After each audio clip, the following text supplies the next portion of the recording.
geus satu dina ilmu tauhid teh kapan urang lamun ngaji aya kaum Mu'tazilah, aya kaum Jabariyah, aya kaum Asy'ariyah, aya deui nu hiji deui mah kaum Mukasyafah. Luar tam ari kaum Mu'tazilah mah sakabehna pagawean teh anu urang bungan urang dibere sehat ku Gusti Allah, dibere kakawasan geus leupas ti aturan Gusti Allah, atuh kakuatan urang migawe migarewang sagala genang urang. Eta lah ahli filsafat Mu'tazilah jigna dia sakabehna nang urang. Allah mah nyieun urang kabeh nang urang. Ieu imana nyieun sa nang nyieun aing, nu aing. Ieu kursi nu sa nu aing nang nyieun aing. Itu bisa nu aing nang nyieun aing. Sebab Allah bere kakawasan ka aing. Mu'tazilah sasar pamatos. Nang Allah. Nomor kedua kaum Jabariyah kabeh ge nang Allah. Urang teh kapan diayakeun ku Allah diberena ge ku Allah pagawean urang jeung urang ge nang Allah kabeh kiceuk urang mah nu urangan kabeh nu Allah. Kumaha Allah bae nang Allah bae geus kabelah dituna bakal jadi hakekok. Nah geus sang Allah kumaha Allah bae. Sia geus salat atuh kumaha Allah bae sih. Ku Allah salat ku Allah henteu sia cak kiai kan isukan bulan Rajab henteu puasa atuh kumaha Allah maes ku Allah dipuasakeun puasa ku Allah henteu nu geus henteu nu geus geus kabeh ge ku Allah bae cenah mah ya atuh geus gerak ka Allah atuh geus kieu bae jadi eueuh syariat Jabariyah eueuh syariat kana mah geus ma Allah bae kajian hukum mah ge sagala rupa kumaha Allah bae hakekok sama kos kitu mah Jabariyah sasar dua ge neraka. Entak lamun teu ngaji tauhid cilaka. Nah kaum Asy'ariyah ieu kuari urang sagala rupana nang Allah tapi Kangjeng Nabi diutus kita ngembangkeun syariat. Ikhtiar mah di urang geus ikhtiar eta jang nempelkeun ganjaran jeung siksa. Lamun kaum Jabariyah kabeh nujukeun ka Gusti Allah sapodo kumaha Allah bae atuh engke nempelkeun siksa jeung ganjaranna di mana ai kabeh nang Allah mah. Ai Mu'tazilah kumaha urang bae nempelkeun ganjaran jeung siksa difokuskeun ka urang we di mana nu mantak Kangjeng diutus jang ngembangkeun syariat jang nyantelkeun ganjaran jeung siksa di ikhtiar kabeh nang Allah ngan ikhtiarna di urang. Ieu mobil nusa aing mobil nama asli hakikatna nu Allah ngan nang ikhtiaran kula hasil kula tani syariatna kula tani maju alhamdulillah dijual dibelikeun lah kieu ka mobil syariatna ieu nang kula hakikatna nang Allah. Lempeng tah ngomong tah lempeng tah ngeunaheun tah tah ku ngaji papan urang bisa kaluar bae ti majelis poho deui.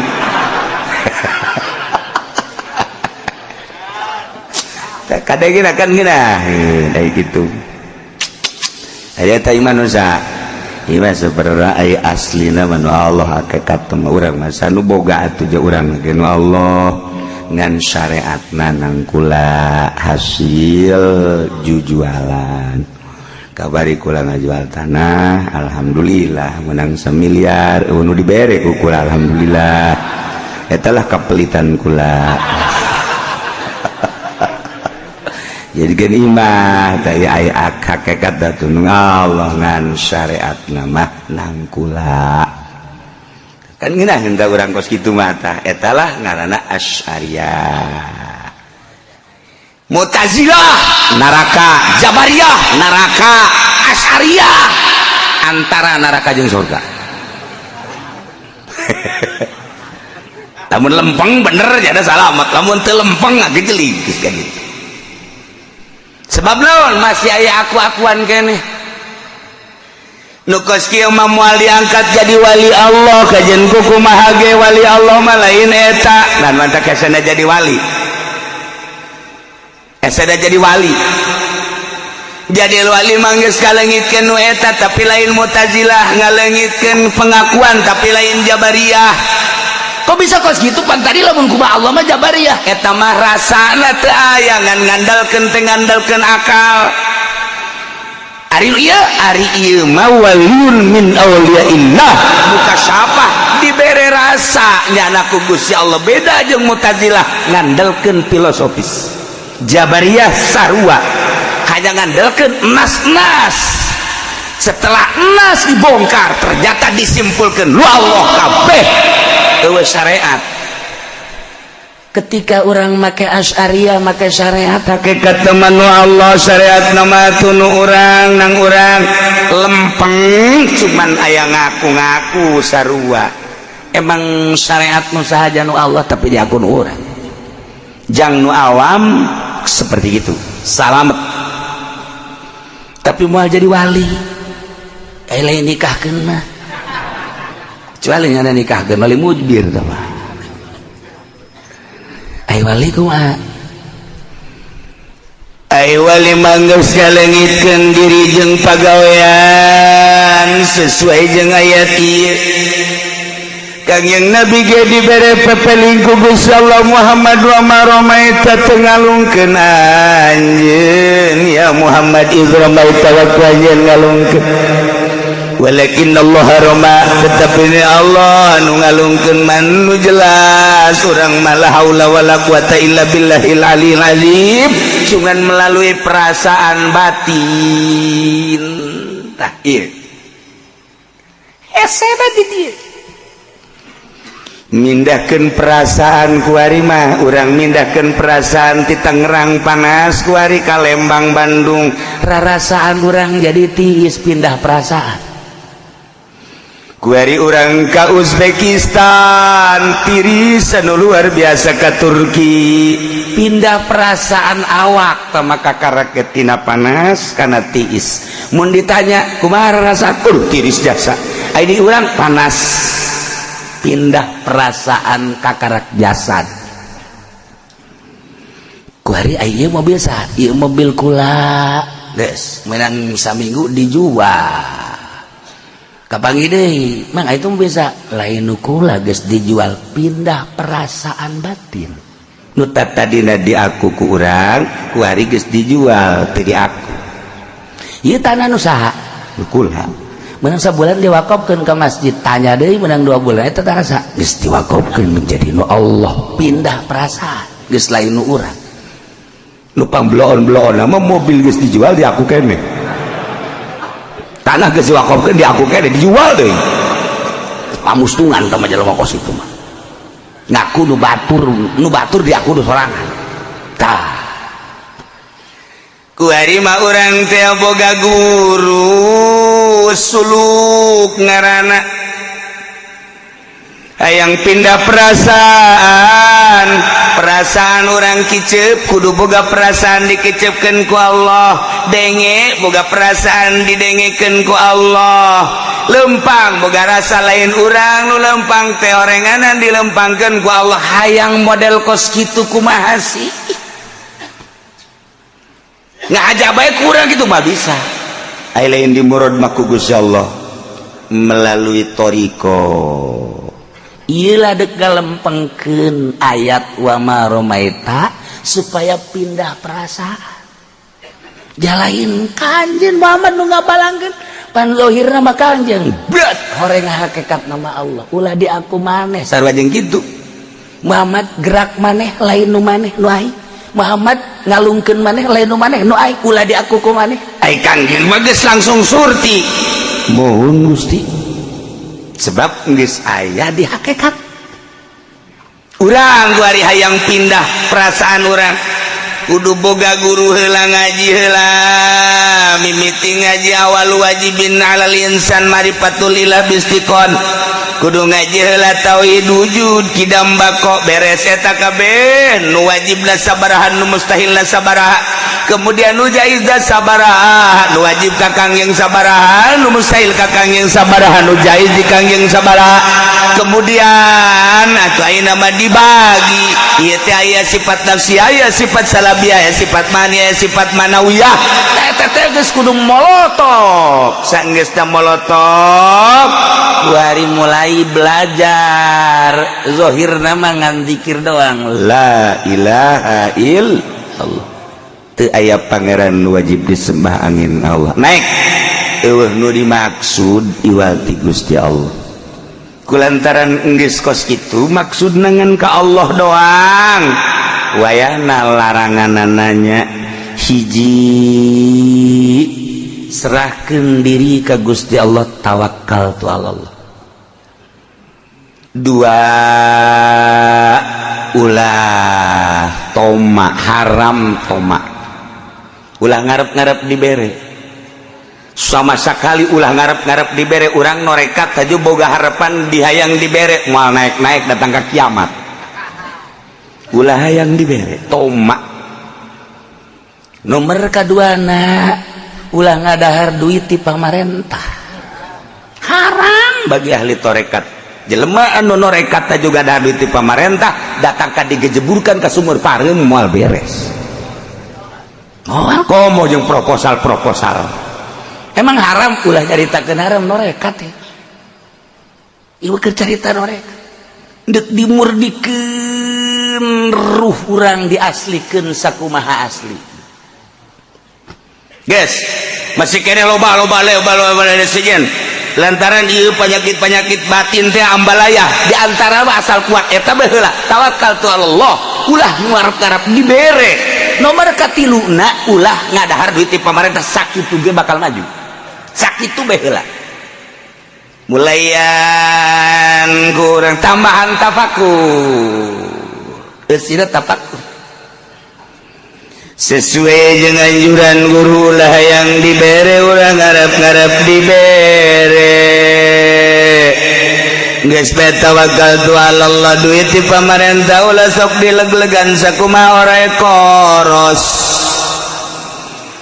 eta beteng teh percis kos pariuk banyak ahli torekat betengna jadi pariuk naon bae asup kemanehanana ongkoh norekat bu nyaritakeun guru mah aing belajar torekat di kiai anu duit ti pamarentah dibebas-bebaskeun terjadi moal beres moal sinaran ka jeung buku mah torekat tinggal torekat ngeluh mah terus hasud terus deuk miceunaan hasud wari belajar ti guruna lantaran geus asup kana torekat bid'ah non beat ngaranna kade dek nunggalkeun Gusti Allah wahdaniyat teh bizat wahdaniyat fi sifat wahdaniyat fil asma wahdaniyat fil af'al sifat tunggal Gusti Allah teh di zat mangan moal kaharti zat Gusti Allah kawahdaniyatana lamun teu kaharti dina asmana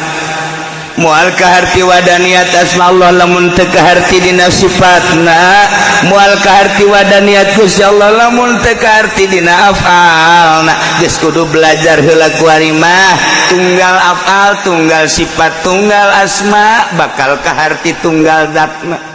dek ngabongkar eta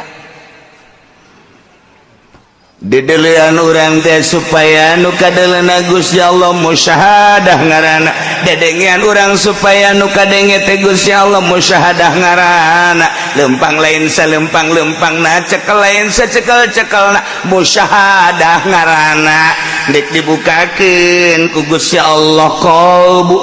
urang supaya lauhil mahfuz teh katempo sakumaha katempona Kangjeng Nabi diberangkatkan minal masjidil haram ilal masjidil aqsa teh lain di alam nu ieu tapi di alam nu belah ditu alam nu ieu mah kasipatan ku beurang jeung peuting kasipatan ku jam lantaran perputaranana panon poe jeung bulan tapi digejlukeun ka alam nu itu teu katalian ku alam nu ieu atuh sakedeung gorenganan minal masjidil haram ilal masjidil aqsa ti masjidil aqsa ka sidratil muntaha lain makan ieu namun Kangjeng Nabi bisa ditempokeun ka surga bisa ditempokeun ka neraka jeung bisa ditempokeun ka tingkah-tingkah manusia anu harita katempo ku Kangjeng Nabi anu keur ngaguntingan letahna anu buukna digantung anu ieu bobogaanna sagede gunung Uhud anu jelema di neraka nginuman cai kokocoran tina parji-parji awewe anu teu beres katempo ku Kangjeng Nabi. Lamun Kangjeng Nabi ditempokeun umat nage atuh kapan uswatun hasanah Kangjeng teh mun nuturkeun Kangjeng dibere ke perasaan mulai ditafakuran ku ayatuna fakuran afal Allah cek Gusti Allah teh wallahu khalaqakum wa ma ta'malun Allah teh anu ngadamelan jeung pagaweanana urang jeung pagaweanana orang teh dadamelan Allah makhluk kok geus atuh dibalik ieu gerak urang orang aya nu ngagerakeun dibalik cicing langit aya nu nyicingkeun dibalik cicingna bumi aya nu nyicingkeun dibalik gerak urang jeung cicing urang aya nu ngagerakeun jeung aya nu nyicingkeun jageuninganan horeng dina Al-Qur'an teh dijelaskeun ku Gusti Allah alam tarannallaha ya'lamu ma fis samawati wa ma fil ardh apakah anjeun teh yakin bahwa Allah nyahoeun naon wae di langit jeung nu aya di bumi kanyahoan kabeh ku Gusti Allah mayakunu najwa salasatin illahu rabiuhum mana bibisikan obrolan tiluan Allah nu kaopatna wala khamsatin illahu sadisuhum limaan Allah nu kagenepna wala anna min zalika tiluan Allah kaopatna duaan Allah katiluna sorangan Allah kaduana 1000 Allah ka 1000 hijina hartina Allah uningan nyahoeun urang sorangan nu kaduana Allah nyahoeunana terus kana zahiran wa batinan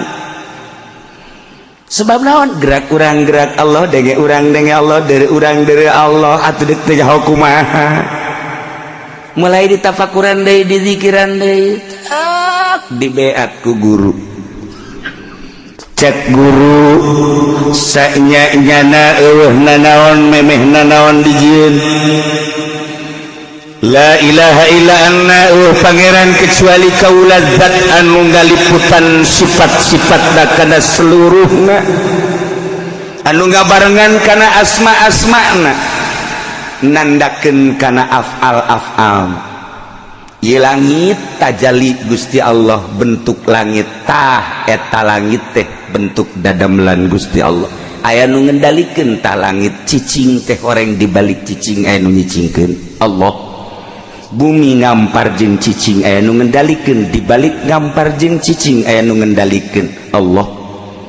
urang kuari gerak urang aya nu ngagerakeun dibalik gerak urang teh horeng aya nu ngagerakeun Allah di mana urang sorangan nu kaduana langit kajahoan ku Allah bumi kajahoan ku Allah termasuk urang Muhammad wa ma romaita id romaita anjeun ngabalang lain anjeun walakinallahu aroma Allah medabang melalui anjeun lah ditajalikeun geus kos kitulah sunnatullah dibalangkeun mun kekuatan anjeun deuk sakumaha sih kekuatan manusia kok 1000 kabeh kapeungpeureum nang aing Muhammad nu nang urangan ngan kuariman nu nang urangan ge lain Mu'tazilah jeung lain Jabariyah tapi melalui perasaan engke ku Gusti Allah teh dibere perasaan peureum urang teh sanggeus peureum kurang dirasa-rasakeun sok ieu makan ilmu tekad lain ilmu ucap geretekeun di jero hate tekadkeun di jero hate mun mata benta deuleu ku mata satungtung dele anjeun kertegen di jero hate horeng nu aya ieu adalah dadamelan Allah anjeun jeung dadamelanana ieu adalah milik Allah ditafakuran ku urang terus we tafakur ulah di aku ari eta maneh lempang saha lamun masih kena di aku nu urang can jadi wali ai maneh eta ngadenge nu bisa ngadenge saha mun di aku cili urang nu ngadenge urang lain wali lamun eta urang neuleuh aju kicep deuleu urang masih kena di aku kadeuleu ku urang lain wali mangis boga perasaan ketika benta dibentakeun ku Allah ketika peureum dipereumkeun ku Allah ketika boga rasa dege ieu nu ngadengekeun teh lain urang Allah lempang boga rasa lain urang nu lempang Allah Masya Allah ketika orang geus boga perasaan kos kitu atuh ieu teh eueuhna naonan ja hakikat nama alam teh adamun mahdun tadi da langit eueuh ku ari aya bumi eueuh ku ari aya urang eueuh ku ari aya engke ge eueuh deui langit bakal eueuh bumi bakal eueuh urang bakal eueuh berarti ieu ayana bainal adamain antara dua eueuh tadi eueuh ku ari aya engke eueuh deui atuh nu aya antara dua eueuh mah eueuh hakikatna mah nu aya mah nu nyieuna kuari urang kabongbroy kunu aya kabita kunu aya hijab kunaon atuh urang makhluk resep kana makhluk lain resep kana khaliq terus bae teureun-eureun urang ngagugulung makhluk bae dagang ngagugulung dagang bae tani ngagugulung pertanian bae usaha ngagugulung usaha bae sanajan ngaji ge sanajan ngaji ngagugulung kos kitu bae eta teh hijab antara urang jeung Allah masih kena di aku mah dunia aya lain wali ambo cenah kiai hese amat lamun jadi wali babari kebo jadi wali kebo jadi wali cenah ulah ka kebo atuh ieu ku hese-hese jadi wali hese nu kata kewa kumaha kitu jadi wali ya Allah ya Rabbi samaruk asal zikir bae ilallah ha wali cirikeun heula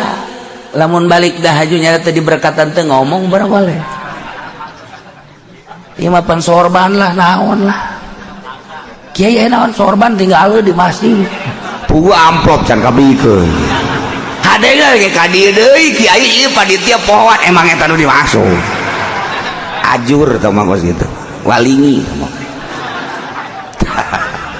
wa barobaita yudrobaita walakin Allah mulai kuari dibere ku Gusti Allah teresep babarengan jeung makhluk sebab makhluk mangan ngariweukeun doang mulai dibere teresep kana dunia sebab dunia mah pana jeung hina manya urang atuh dibere resep kanu hina kanu pana rugi amat sedangkan ku urang lamun digugulung nu kuari mobil diusapan diusapan dimumule terus bae dikumbah batur teu meunang noel-noel acan urang paeh ditinggalkeun urang kaganggu sabaraha poe sabaraha bulan ku mobil datang ka teu kaburu maca Quran maca sholawat horenganan mobil teh mobil paeh ditinggalkeun rugi kabina-bina kaganggu ku mobil sabaraha tahun urang kaganggu ku motor sabaraha tahun urang umur jatah urang teu nyaho sup ka jero kuburan urang pernah terganggu ku motor terganggu ku mobil terganggu ku awewe komo urang boga pemajikan teh dimumule bae ku urang diusapan sakabal urang dipake ka bendu ka jenting salage ku pemajikan urang paeh pemajikan urang ditinggalkeun ku urang kawin deui jeung batur ditupakan ku batur boloon urang insyaallah boloon urang salila hirup urang kaganggu ku pamajikan laju urang pae pamajikan urang dibelikeun mobil-mobil dipake jeung nu ngora jeung batur boga salaki anyar urang nangat desek-desek beli mobil kijang datang kate salat nipu bari asuk urang ka kuburan ditumpakan ku salaki nu anyar goblok urang goblok tolol urang keur disiksa pamajikan urang keur huhahehe seping bread dan seping bread leung meuli urang ku hari pake njot-njotan ku salaki nu anyar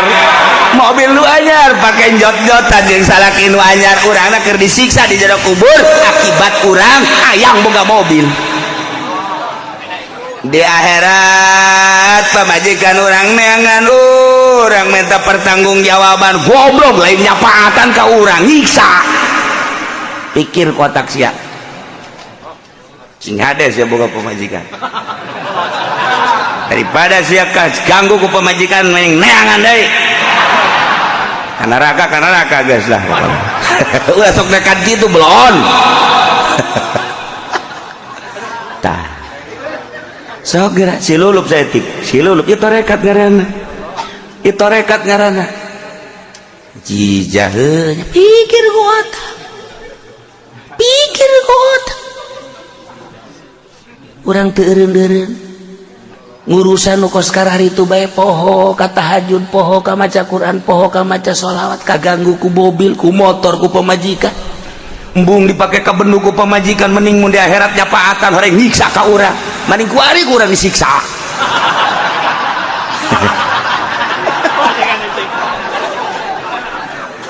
Dere saya boga pamajikan ngadukung ka urang maka kula mandek-ndek ngahidmat bae ka kakak ya kakak mah tuh pan ngaji bae kadanan kula mah tuh nuturutan kakak mah ka hakamat zikir tahajud jeung sakula malah dek ngaladenan kakak bae sugan we di akhirat kula kabawa deres sama nu kitu mah deres sama kan tiis sama kan hate tiis ieu mah lain kitu pan urang keur maca Quran ka pegel pangurutankeun bener ge ibadah sarua ibadah lain deui geus suku geus ieu puyeng ka ieu pencetan aju ngobrol bari pencetan teh tadi mah aya bi anu kongkorona anyar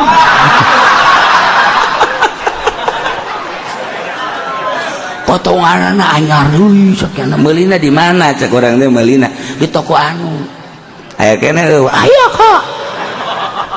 aya ka caketan teh teu jauh ngobrol ti kongkorong geulang teu kieu ka kula hayang bisa tahajud cara kakak mah kadeuleuna osok tahajud bae kula bere atuh jampena ka supaya kula tahajud cadu datang ka nu ngomong kos kitu bae ge monyet jang-jangan kajeun ka kula teh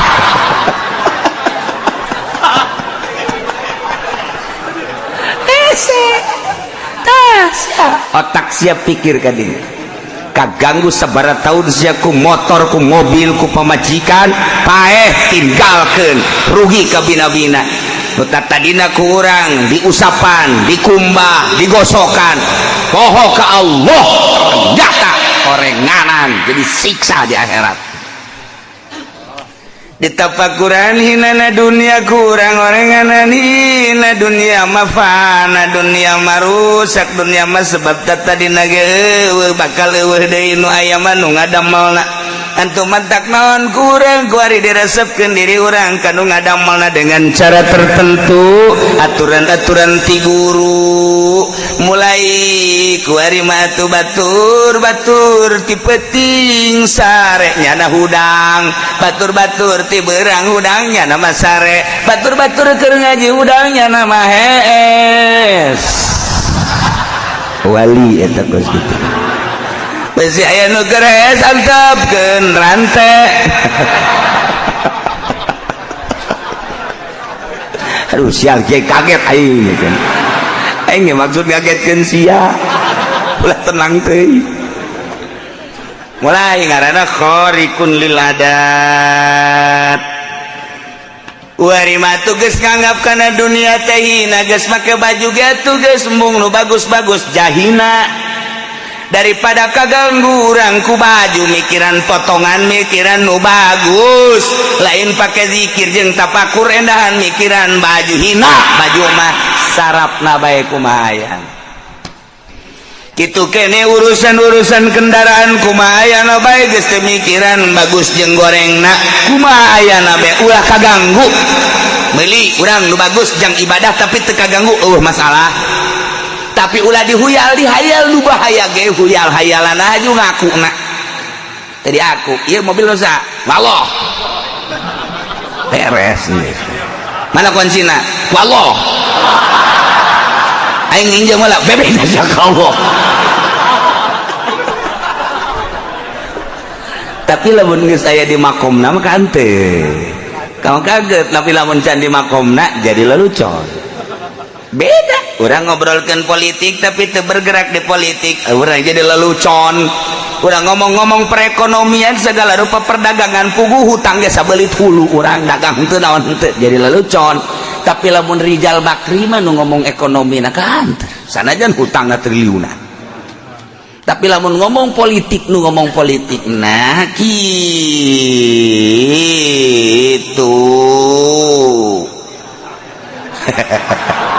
aing embung ngomongkeun Jokowi maksudna embung habis berpolitik kos nu teu berpolitik pan nya mah kos kitu nah ahli politik ngomongkeun atuh emang dunia na kan teu jelema ngobrolkeun nahu aju babacana napas nyana nyaritakeun jurumia nyaritakeun alfiah tapi babacana napas kanteur pas ka budak teh ngomongkeun kapanggih jeung mubtada pasti rofa kapanggih jeung khobar pasti rofa kapanggih jeung maf'ul bi pasti nasab kapanggih jeung tamyiz pasti nasab sebab marfuat jeung mansubatna jeung majrurata geus diaji pas praktek baca pas ngomongkeun alfiah pas ka budak ketika jaritakeun wudu cai-caina ge ya cai teh aya tahirun mutahhirun aya tahir aya cai mustamal aya mutanajis dibacakeun ku nyana tet syarat-syarat jeung rukun-rukunna kemudian cara wudu jeung salatna nyaritakeun ubudiyah nyaritakeun muamalah nyaritakeun munakahat nyaritakeun jinayat pas nyana nyaritakeun fatul muin pas ketika jelema nyaritakeun tasawuf kemudian pas jeung naon nu dicaritakeunana dirina teh ya bener ngepas jeung anu aya dicaritaan kita pas ketika jelema nyaritakeun alfiah tapi maca kitabna pugu mubtada dinasabkeun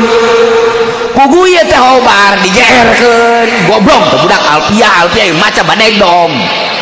teu karti aing mah gasi eta ngadoana ge kos kitu pacena ngomong alfiah malah nu ngadengekeun ngomong jalan patul muin tamat deui segala patuahan oh ngadengin aja segala tufah raudhah jeung riyadoh-riyadohna tapi mai we ai kalakuanna kos kitu kredit dihalalkeun heran aing mah bang dihalalkeun kumaha ngajina sih teu percaya aing mah si eta jago pikir teu percaya sebab naon atuh teh loba nu salah segala PJES teh naon tuh siapa aja nyaho burung aing mancing sia sebenarnya mah tuh ayo sia anu warung di yayasan teh naon ngaranna warung tuh siapa boga meureun koperasi segala naon ayo da eta mah nya pikir kos kitu kebelah itu nama kelas-kelas gede jualan saham bursa efek dan lain sebagainya kita kaharti bae kan jual saham tepan bisa dijual saham perusahaan anu bukti duit nama teh nyaho jual beli saham lama 1 triliun pibuktiin duit nama wallahu alam tamangan ngomong doang dijual ke orang sahapan teu mulai geus urang ngagibeg geus di dieu cerita tentang bursa efek urang keur caritakeun bursa ieu teh jual beli uang kurus dia bertumpu kepada dolar satungtung orang hirup pakai dolar baik berarti orang ninggalkeun dunia Islam lain dolar tapi dinar jeung dirham lantaran nilainya hiji nilai jual dua nilai dinar jeung dirhamna urang boga duit tiga pas saya ojol-ojolan kemudian kuari bisa pakai jualan ku urang bisa dijual duitna dinar jeung dirham aya duit biasa jeung moal kapan aya duit dengan sakar jadi jasa kadar jadi ojol-ojolan doang urang hayang motor teu boga motor urang boga duit ojol ku urang tah duit ka dieu motor eta teh ngaranna jang ojol eta duit ku kuari duit dijual kurang tak duit kertas jamalaku tapi dinar urang teu boga motor hayang boga motor make dinar jual ojol sama dinar sekian tah motorna tah duitna tah motorna urang teh embung boga motor dek dijual bae dak ya duit dak bisa negara Islam apa gitu bedana negara Islam jeung negara kafir krus uang. Nah ketika kurang kuari terus duit dinar mah dinar bisa dijual, dirham bisa dijual, tapi duit mah jang ojol doang teu bisa dijual. Duit mah teu bisa dijual kecuali ieu mah pindah nilai. Urang boga dolar dijual ka rupiah, urang boga real dijual ka rupiah. Eta mah ngaranna jualan duit nilai maknana lain zatiana. Sia mah begitu ka harti bae. Begitu ka harti ya, ngapang-ngapangan ya, dek jadi wali mah kos dia ya. Teu harti kan. Tah, kulantaran ieu nilai teh jual dan sakadar nilai jual doang geus teu beunang dua fakta.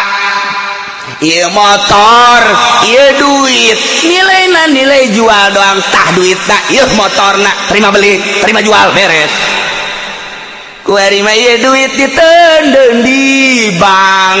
dipake henteu, dijual belikeun henteu, diteundeun asal sabulan dicokot taina. Ieu kok duit bisa anak setaya. Aslina jual, aslina nilai ojol duit mah. Ditunda tuh bisa anakan, kok ditunda di bank bisa anakan, riba ngaran. Lompat ka mana ge riba. Deposito riba. Ada duit ya, orang di bank kok anakan riba sia. Sebab ieu mah jang nilai jual, goblok sia, tolol sia, bolon sia. Ku teu harti amat sih. Ieu mah jang nilai jual, nilai ojol kok disimpen si hayang untung, dibabuk siap wae. Enggak, bartu kieu mah boro-boro deuk jadi wali orek ada duit deposito ge beuki aing maksudna ka dinya. Boro-boro si hayang jadi wali saham ge dijual belikeun keneh boro-boro jadi wali sia mah orenganan ka dinya ge can paham moal jadi wali. Mau jadi wali sih kos gitu mah sebab naon loba aturan-aturan syariat anu pasti kada dirumpak kudu pinter jadi wali mah. Nah geus hayang teu hayang boro-boro duit ti pamarentah kuari mah nu lain ti pamarentah ge geus teu hayang kuari mah sebab eta barang hina kitu keneh bangsa perkara-perkara dunia dipake ka hayang. Mulaian ngadoa ka Gusti Allah, ya Allah ya Rabbi bere abdi ulah hayang kana dunia. Paksa kurang ka Gusti Allah, Gusti maha ngahampura, Gusti maha mere, bere abdi ulah resep abdi kana dunia. Ira Gusti deuk bere ka abdi ulah resep dunia, kok encan keneh bae sih. Tantangan Gusti Allah. Ieu mah wiridan ya goniu cenah hayang jadi wali ya goniu. Agnini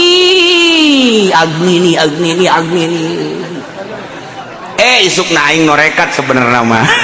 babuk habak jauh pajin-jin haha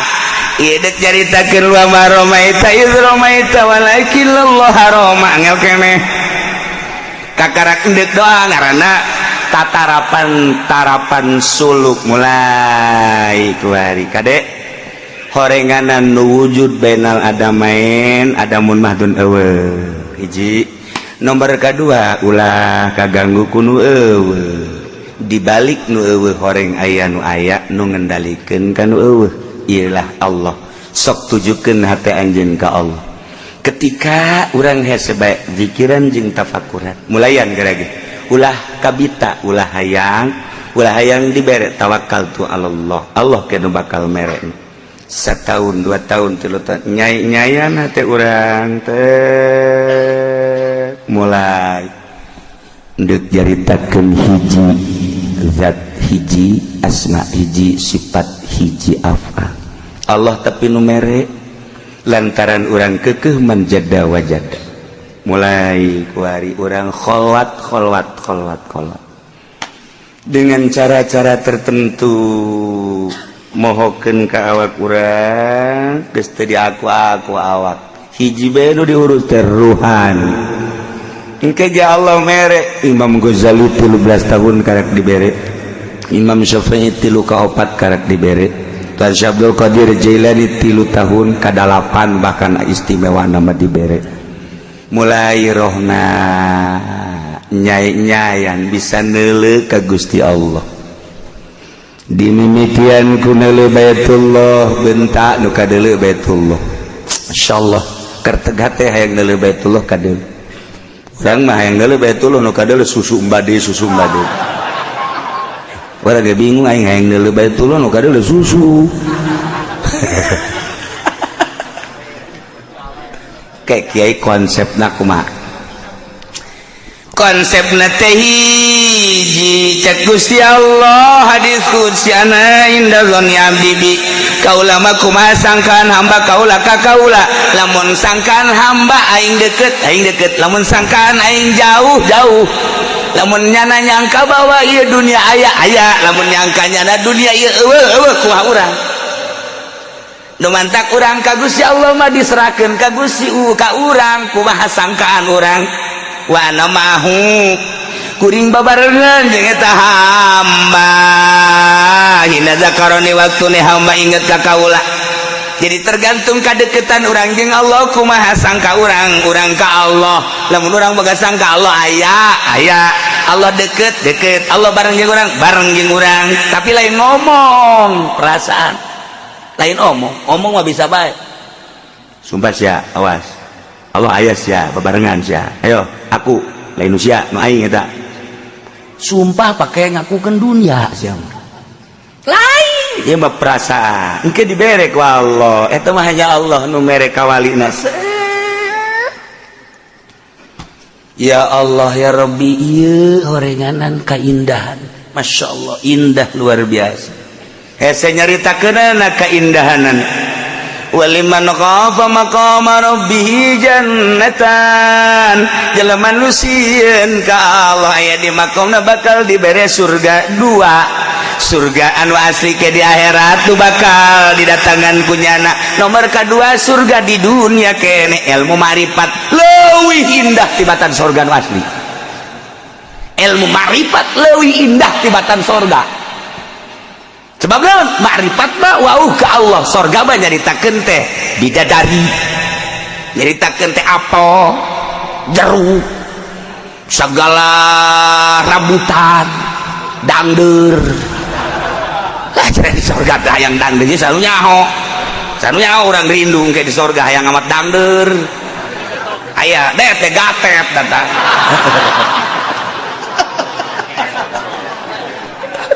lantaran di dunia masalah hobi jasa kagegetuk jeung gatet dia sorga lagi hayang rindu hayang gatet ada hayang kayak gatet dibawa ku bidadari teu pantes bidadari mau gatet cak bidadari ini makanan siapa makanan Haji Pendi iuyuhan bidadari kayak ngomong iuyuhan udah cak bidadari ya kalau memang seneng gatet aja saya anterin ke neraka ya nailah kercarita kakarak tarap-tarap ya wa ma ramaita iz ramaita walakin Allah arama ndik supaya kaharti emang babari hese supaya ulang aku diri urang ka urang nu di aku nu nyieun urang iyalah dalilna wa ma ramaita iz ramaita walakin Allah arama engke dibere ku Allah tek perasaan wa Allah dari dunia letik jeung hina diberi ku Allah mukasyafah hanya orang-orang tertentu lamun geus dibere mukasyafah ku Gusti Allah ilmu marifat engke bakal teu kahalarti ku batur teu kaharti teh nu eueuh dibatur di nyana mah aya ayat-ayat anu dibatur eueuh urayana di nyana aya pikih-pikih nu dibatur eueuh di nyana aya sebab dibere makrifat makan wauh jeung Allah laduni ilmuna satungtung nyana hayang we terus bae trek sakumaha nang nyomot trek satungtungnya dadai kos itulah Allah bereka hambaan waliyubliyal mu'minin jeung Gusti Allah teh horenganan nu mantap ulah di aku Muhammad eta teh horeng dadamelan Gusti Allah tujuan Allah kitu teh liuk yaral kafina deuk ngelehkeun para kafirin ulah dideuleuh loba tapi deuk dielehkeun mah ku Gusti Allah babari dengan bantuan Gusti Allah dalain maneh Muhammad anu boga pagawean teh aing waliyubliyal mu'minin jeung deuk ngamenangkeun ka para mukminin dengan cara kemenangan anu gemilang nu bagus ya innallaha sayyana Gusti Allah sami'un maha ngarungul aqwalihim ka ucapan-ucapan para mukminin alimun bi awalihim atawa manusia kabeh uninga kana tingkah-tingkahna janyahoeun kerteg atuh Gusti Allah nu mantap sangkaan urang ka Gusti Allah dikajahokeun ku Allah dirinya lah makom urang zon urang ka Gusti Allah datang ka mana Allah nyaweun dirinya lah makom urang ilmu ngan sakadar penghias lamun can dibere ilmu marifat kadang ilmu eta jadi takabur jago alat jago fikih jago usul fikih kadang bisa ngagesleuh ka neraka ku takaburna ku ilmu can diberi ilmu marifat mah beda tapi lamun geus diberi ilmu marifat lain lamun di kalangan bangun kos bodoh bae mun can ditanya can ngajawab pan ari untuk boga ilmu marifat mah bongus nang tangan bae mun cara pencam geus kikieuan bae